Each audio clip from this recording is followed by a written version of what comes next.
یہ کہانی صرف ایک انسان کی نہیں، یہ انسانیت کی شروعات ہے۔ یہ ابتدا ہے اس سلسلے کی جس کا اختتام قیامت پر ہوگا۔ حضرت آدم علیہ السلام کی تخلیق کا واقعہ نہ صرف آسمانوں کے لیے حیرانی کا باعث تھا، بلکہ خود زمین کے لیے بھی ایک انقلابی آغاز تھا۔ اللہ تعالیٰ کی ذات ہر چیز پر قادر ہے۔ جب اس نے ارادہ کیا کہ وہ زمین پر اپنا خلیفہ بنائے گا، تو اس نے سب سے پہلے اس بات کا اعلان اپنے خاص بندوں یعنی فرشتوں سے کیا۔ اللہ تعالیٰ نے فرمایا، انی جاعل فی الارض خلیفہ، میں زمین میں ایک خلیفہ بنانے والا ہوں۔ یہ جملہ کوئی معمولی اعلان نہ تھا۔ فرشتے حیران ہو گئے، وہ بول اٹھے، اتجعل فیہا من یفسد فیہا ویسفک الدماء، کیا آپ زمین میں ایسے کو بنائیں گے جو فساد پھیلائے گا اور خون بہائے گا؟ فرشتے نافرمانی نہیں کرتے، لیکن وہ سوال ضرور کرتے ہیں تاکہ سیکھیں، اور یہی سوال تھا جس میں مستقبل کی انسانیت کی ایک جھلک تھی۔ اللہ تعالیٰ کا جواب تھا، انی اعلم ما لا تعلمون، میں وہ جانتا ہوں جو تم نہیں جانتے۔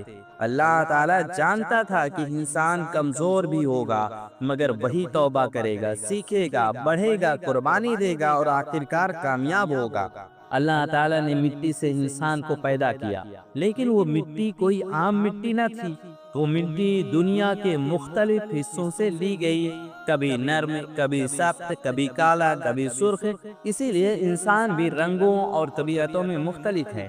مٹی کو پانی سے گودھا گیا، وہ سلسال بنی۔ وہ مٹی جو کھنکتی تھی، پھر اس میں اللہ نے روح پھونکی، وہ روح جو صرف اللہ کی طرف سے تھی۔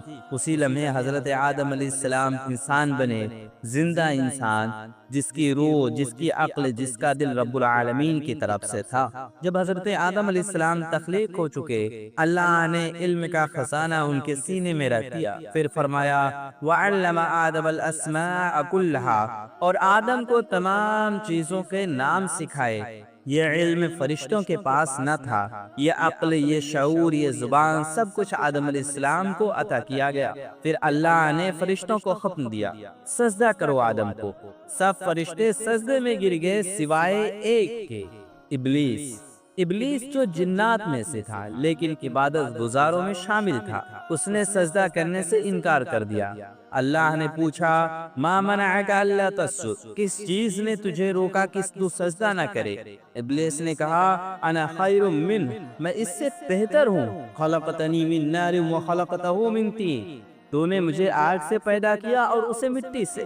یہ تھا تکبر، یہ تھا پہلا گناہ، غرور، فخر اور خود پسندی۔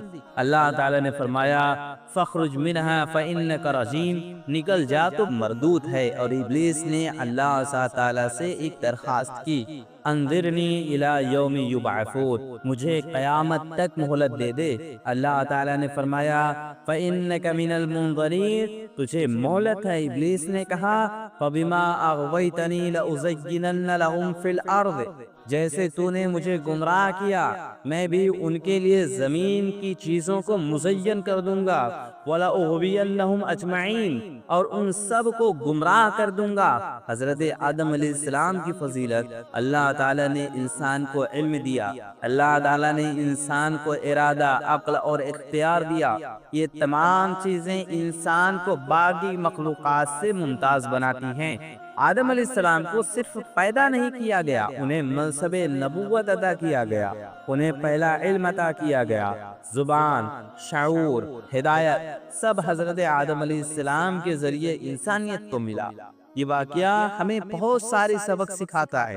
غرور ہلاک کرتا ہے، ابلیس کا انجام ہر مغرور انسان کے لیے وارننگ ہے۔ علم عزت دیتا ہے، حضرت آدم علیہ السلام کو علم کی بنیاد پر فضیلت ملی۔ شیطان ہمارا کھلا دشمن ہے، وہ قیامت تک ہمیں بہکانے کی کوشش کرے گا۔ سجدہ اللہ کے حکم کا احترام تھا، فرشتوں نے سجدہ کیا۔